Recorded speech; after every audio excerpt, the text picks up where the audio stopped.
Hello friends, आप देख रहे हैं आपका चैनल शेयर बाजार विद आयुष और बात करेंगे इस वीडियो में बजाज हाउसिंग फाइनेंस के बारे में। दोस्तों, बजाज हाउसिंग फाइनेंस में आज सेकंड डे था जब हमको स्टॉक अपर सर्किट लगता हुआ देखने को मिला। ज़रूर दोस्तों, कल लिस्टिंग थी और लिस्टिंग के दिन अपर सर्किट लगा और आज दोस्तों दूसरा दिन था और दूसरे दिन फिर हमको अपर सर्किट पे स्टॉक ट्रेड करता हुआ दिखा। 16 रुपये 50 पैसे आज ऊपर गया और आप देख सकते हैं 10% का अपर सर्किट जो है वो स्टॉक ने टच कर दिया। देखिए, आज भी हम कह सकते हैं जो ओपनिंग हुई थी वो काफ़ी अच्छी हुई 175.50 पे। उसके बाद लो लगता है 174 का एंड मेजरली अगर आप देखेंगे तो उसके बाद अपर सर्किट लगा। ज़रूर दोस्तों, आज दिन के दौरान ऐसा नहीं था कि स्टॉक खुला और अपर सर्किट लगा दिया। एक बार अपर सर्किट लगा, उसके थोड़ी बहुत सेलिंग आई, फिर वापस से दोस्तों अपर सर्किट की तरफ हमको स्टॉक बढ़ता हुआ दिखा। तो ओवरऑल जो मूव है वो तो हम कह सकते हैं काफ़ी शानदार देखने को मिला। आज के दिन के अंदर अगर आप नोटिस करेंगे तो 2467 लाख शेयर्स की हमको ओवरऑल ट्रेडिंग देखने को मिली है। एंड जो यहाँ पे आज के दिन हमको आता हुआ नजर आया डिलीवरी का परसेंटेज, वो भी दोस्तों करीबन 33.72 के आसपास आपको देखने को मिल जाएगा।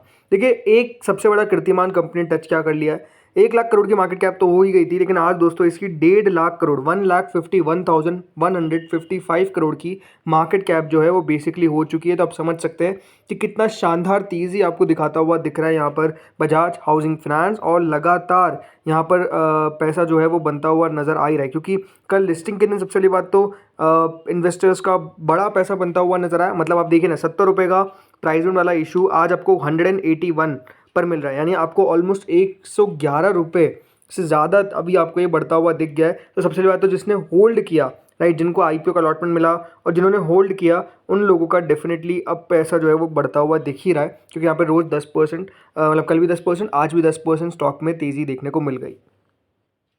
अब देखिए, तेज़ी के पीछे का कारण क्या था। तेज़ी के पीछे का आज का कारण था, एक फिर ब्रोकर रिपोर्ट निकल कर आ गई और उस ब्रोकर रिपोर्ट ने कहा कि शेयर में यहाँ से भी तेज़ी बनती हुई नजर आएगी। और जैसे दोस्तों यहाँ पर हम कह सकते हैं कुछ खबर चाहिए थी शेयर को बढ़ने के लिए आज के दिन, और वो एग्जैक्टली खबर इसने काम किया। और आप देख सकते हैं 10% का अपर सर्किट इसके कारण लगाया। पोस्ट आईपीओ गेंस अब दोस्तों करीबन 159% के हो चुके हैं, यानी आप समझ सकते हैं कितने शानदार पैसा जो है वो बना हुआ है। और यहाँ पे अभी ब्रोकर का मानना है कि इन लेवल्स पर भी बाइंग होनी चाहिए। जी हाँ, उन्होंने बाय की रेटिंग दी है और टारगेट प्राइस भी दिया है। दोस्तों, जो ब्रोकरेज है वो है दोस्तों फिलिप कैपिटल, और फिलिप कैपिटल ने यहाँ पर कंपनी के ऊपर अपनी रिपोर्ट निकाली। जब उन्होंने टारगेट दिया था तो वो करीबन 27% का पोटेंशियल अपसाइड बता रहे थे, और जो टारगेट दिया गया है वो 210 रुपये का दिया गया है। यानी आप समझ सकते हैं यहाँ से भी शेयर आपको सबसे पहली बात तो 200 रुपये के लेवल्स भी पार करता हुआ दिख सकता है, ऐसा दोस्तों इस ब्रोकरेज का मानना है। फिलिप कैपिटल दोस्तों ये कहते हैं कि उनको लगता है कि कंपनी के अंदर स्ट्रॉन्ग प्रॉस्पेक्ट है बजाज हाउसिंग के अंदर।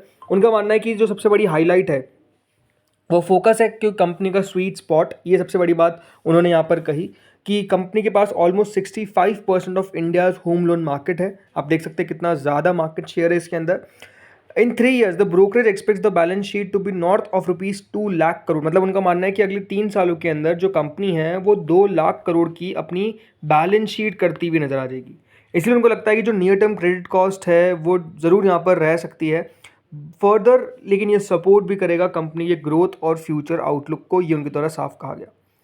देखिए, उन्होंने और भी कहा कि जो एनालिस्ट, उन्होंने ये भी कहा कि जो इन्वेस्टर्स हैं जिन्होंने यहाँ पर अपने शेयर्स को रखा है फॉर लॉन्ग टर्म गेन्स, उन्होंने कहा कि कंपनी के अंदर स्ट्रॉन्ग फंडामेंटल्स है। लेकिन उन्होंने वो भी कहा कि जिन लोगों ने यहाँ पर मिस कर दिया आईपीओ, उनके लिए अभी बाइंग कॉशियस कहा गया है। मतलब उन्होंने कहा है कि अगर आप बाय कर रहे हैं तो लॉन्ग टर्म पर्सपेक्टिव को सोच कर करें, शॉर्ट टर्म के अंदर तो ओवरऑल आपको उतार चढ़ाव देखने को मिल सकता है।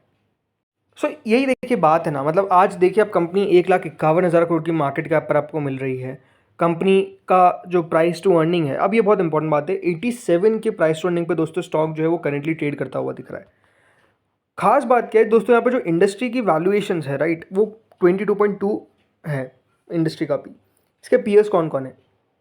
पीयर्स है दोस्तों हुडको, जो ट्रेड करता है 22 के पी पे। एलआईसी हाउसिंग फाइनेंस जो ट्रेड करता है सिंगल डिजिट पी, मतलब 7.79। पीएनबी हाउसिंग ट्रेड करता है 17 के पी पे। आधार हाउसिंग ट्रेड करता है 26 के पी पे।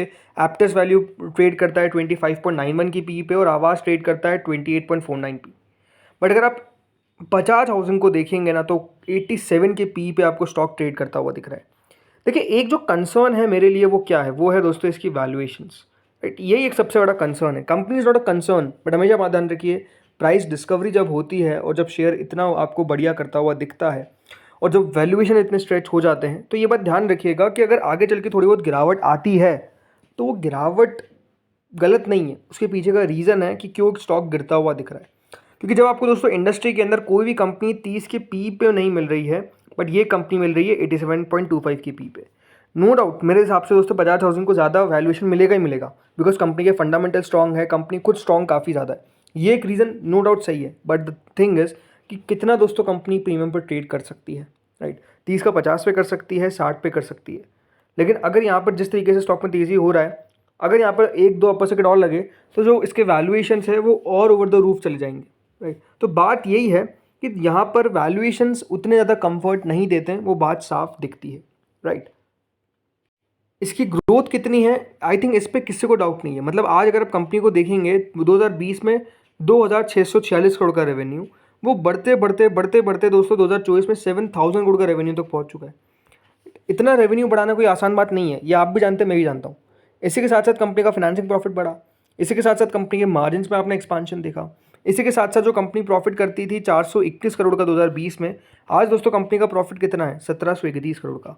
पिछले 5 सालों के अंदर दोस्तों अगर मैं बात करता हूँ, मतलब अगर हम पिछले 3 साल के अंदर भी देखते हैं तो सेल्स 34% से बढ़ी है, तो प्रॉफिटेबिलिटी 56% से बढ़ी है। तो ये ग्रोथ अपने आप में बहुत ज़्यादा शानदार नज़र आती है। लगातार दोस्तों कंपनी ग्रो कर रही है। अभी कंपनी के जून 2024 के आंकड़े निकल कर आए, इसमें दोस्तों कंपनी का जो रेवेन्यू था वो 2209 करोड़ पे पहुंच गया। लास्ट ईयर सेम क्वार्टर पे कितना रेवेन्यू था, 1763 करोड़ का। ग्रोथ यहाँ पर भी साफ साफ देखने को मिल रही है। सेकंड बात क्या है, सेकंड बात दोस्तों यही है कि अगर आप यहाँ पर नोटिस करेंगे कंपनी के फाइनेंसिंग प्रॉफिट का, तो वो भी ऑलमोस्ट 29% पर आया। ज़रूर पिछले बार 30% था, बट स्टिल कोई बहुत बड़ा डाउन साइड तो नहीं है। इसके अलावा प्रॉफिटेबिलिटी अगर आप नोटिस करेंगे तो कंपनी की प्रॉफिटेबिलिटी लगातार बढ़ रही है।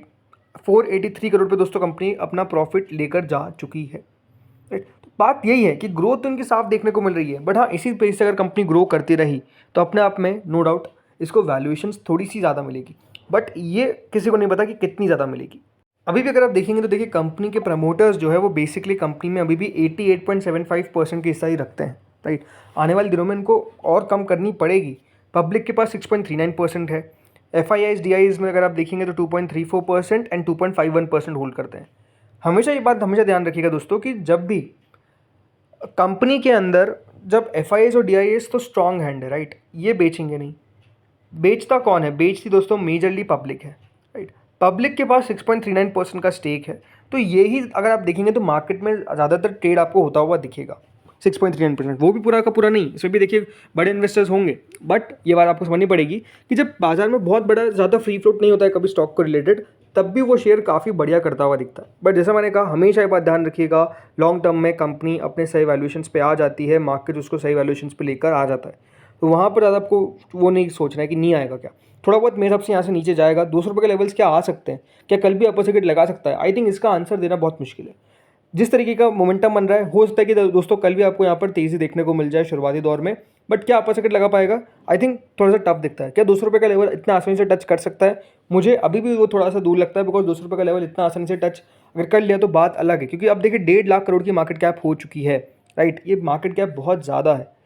क्योंकि मेरे हिसाब से दोस्तों कंपनी को 87 का पी किस तरीके से मिल रहा है, ये थोड़ा सा अगर आप सोचेंगे तो सही नहीं लगता है। भली तेज़ी हो रही है लेकिन बात सही है। मैं बात किसकी कर रहा हूँ, शॉर्ट टर्म की, लॉन्ग टर्म की नहीं, शॉर्ट टर्म की बात कर रहा हूँ, राइट। तो देखते हैं क्या होता है कल। इस वीडियो में दोस्तों इतना ही था। आज 181.50 पे बंद हुआ है, देखते हैं कल कहाँ तक पहुँचता है। आप लोग बताइए आपका व्यू क्या है, क्या यहाँ पर कल भी अपर सर्किट लगता हुआ नजर आएगा या फिर प्रॉफिट बुकिंग आएगी, बताइए कॉमेंट सेक्शन में। इस वीडियो में इतना ही था। Thank you friends for watching this video.